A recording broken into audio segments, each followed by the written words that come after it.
Okay, we're gonna talk about the number one thing that stops you from losing belly fat. I get it. So many of you want to release that belly fat. So let's make this so simple that you never fall prey to any dieting strategies again. You never lose your way in your weight loss efforts. I want you to mind this one principle of losing belly fat so that you can love the body that you're living in. Let's dive in. We're gonna start with the concept of what is belly fat. So I hope those of you that have binge watched my videos here that you have heard me say this over and over and over again, that all fat is excess, and it's an excess of three things. An excess of sugar. So those of you that keep eating these high glycemic foods, this is your, when we're eating the cakes, the candies, the crackers, all that highly processed sugar, if your cells can't take that all in, it'll store it as fat, but not belly fat typically. So stick with me here. It can be excess cortisol. This is why you see me talking so much about circadian rhythms and how to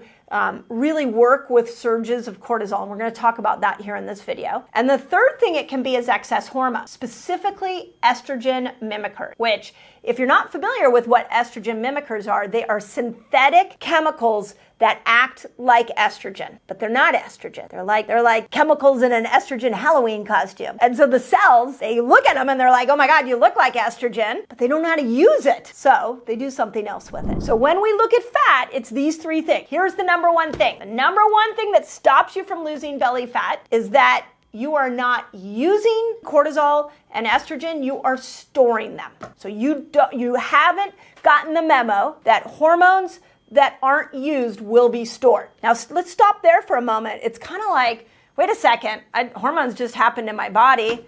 I didn't know when they came or went, or I didn't know I was supposed to do something with them. Yeah. That's what I want you to get this. This is huge. You literally will never fall prey to another diet that tries to get you to restrict calories or do something really intense like that. Let's look at the rules of cortisol and let's look at the rules of estrogen. In the belly, the belly is cortisol and it is estrogen. Men, this is you too. So men gain weight a lot in the belly, and that's estrogen mimickers. It can also be cortisol. So what are the rules that we need to follow for these two? Cortisol has a cycle to it. When the sun comes up, within an hour to 2 hours after your eyes see that sunlight, cortisol surges. You get your biggest cortisol surge in the morning. Best time to work out if you want to avoid belly fat is to work out in the morning. Use that cortisol. The second rule to follow with cortisol is anytime cortisol comes on the scene, you're going to get up and move. So this means you could be sitting at your desk, somebody could come into your office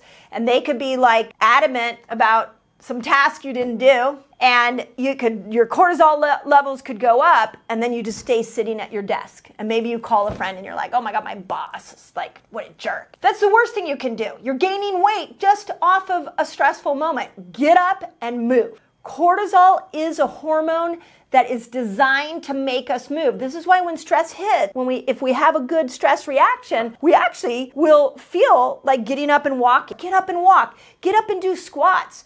I walk like 5 times a day, and sometimes it's just around the block. Anytime there's stress, I get up and move. You can do the same thing standing at your desk. Just do some squats, up and down, up and down. You could, or at your office, you could just squat 25 squats, sit back down. Now you're telling your body, hey, I get it. We just had a stressful situation. My brain perceived it as stress. You made cortisol. Let's make sure we use it. We don't store it. Okay, so those are the rules of cortisol. Now we're talking about belly fat and how we can help make sure that you never gain belly fat again. And this is where estrogen comes in. And I specifically want to talk to my menopausal women, although men, that male belly fat is also synthetic estrogen. But my menopausal women, because I see this so much where you start gaining weight around your belly. And then it gets so frustrating because you're like, I'm trying everything. I don't know why this is happening. So again, if you just randomly are gaining this weight, then what I want you to realize is that estrogen wasn't broken down and detoxified out of your body. So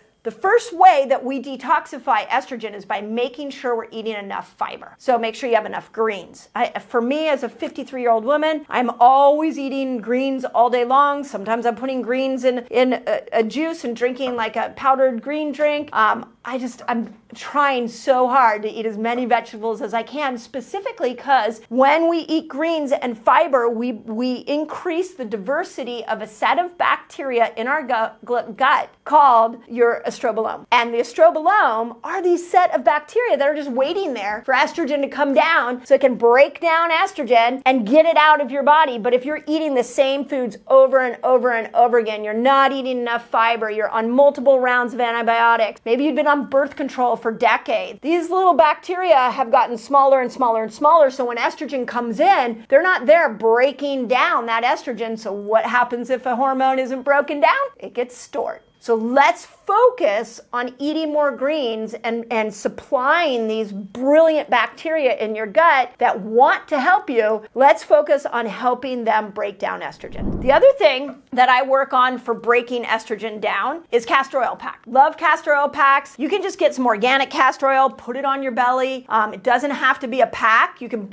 sometimes at night, I'll just take a grubby t-shirt and I'll just put some castor oil on my belly, knowing the t-shirt's gonna get oil on it. And I just go to sleep knowing that over the night, all of that castor oil is going into the belly, breaking down that belly fat so that it can mobilize the estrogen while you're sleeping. Saunas. When we do specifically infrared saunas, what you're doing is that you're telling the cells to push out air. You're heating it up from the inside and you're asking it to push out anything in there that doesn't serve it. So it's great for infections. It's great for sluggish mitochondria, but you know what else it's great for? Is these estrogen mimickers. Because these estrogen mimickers, again, they're little chemicals that have a little Halloween costume of estrogen on them. They're dancing on the outer part of your cells. They're blocking the receptor site so the real estrogen can't get in. So when you get into a sauna, the infrared starts to heat up that inner cell and it pushes out those estrogen mimickers. And it opens up the cell and now the real estrogen can come in. Now for my menopausal women, if you're doing HRT, this is really important because that's a synthetic estrogen. So we want to make sure that we are breaking down and mobilizing this. Bioidenticals, it's a little more natural and congruent with our own estrogen.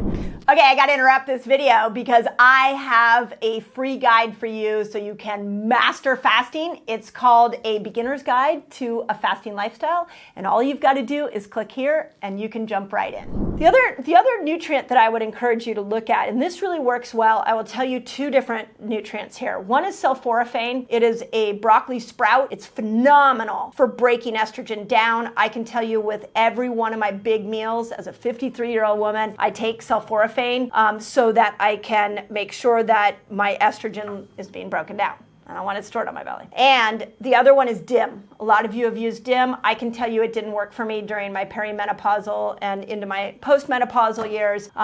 So if you're younger, you still have an active cycle, DIM might work for you. It can break down some of those toxic estrogen. Another phenomenal product, and I'll put my favorite products in the notes so you can find them, is called FEMICRINE by Systemic Formulas. It helps to balance estrogen and progesterone. I have found that to be incredibly helpful. Okay, then the other rule we want to follow with breaking estrogen down is not getting these mimickers in. How do we not get the estrogen mimickers in? And this is something that I find really fascinating and really frustrating at the same time, is that when we look in the mirror, we see that belly fat. I'm not excited about it. We immediately turn on ourselves. We're like, oh man, I'm not doing well with my diet. Forgot to work out last week. I ate that box of pizza, and we start to turn on ourselves. But did you ever stop and think that maybe it was the pesticides that were sprayed on your salad that you thought was really good for breaking estrogen down? Or maybe it was the beauty product that you put on your skin that are estrogen mimickers that are soaking into your body, causing you to gain more weight. So let's decrease estrogen mimickers. We can't just look for the magic cure without making sure we're not adding to the estrogen mimicking load. And there are a ton of them out there. You could just Google estrogen mimickers. They're also known as obesogens. There's actually a term for it. It's called obesogens. So we want to minimize those. So now you know the rules of cortisol. Now you know the rules to estrogen. And hopefully you understand you have a lot more options than perhaps you've been taught. Please, on this video, put in the comments how much weight you've lost, and my belly fat people, my belly fat warriors, they're trying to lose weight around the belly. Let me know if these tips are working for you. I'll be watching. Hope that helps. On the next video, it's called Do This Before You Sleep to Avoid Belly Fat. And there's habits you want to do the night before, and there's habits you want to do in the morning, and all of those make a big difference. Make sure your room is cool. If our mattress is cool, if the room is cool, it activates the parasympathetic nervous system. This is a little bit like cold plunges.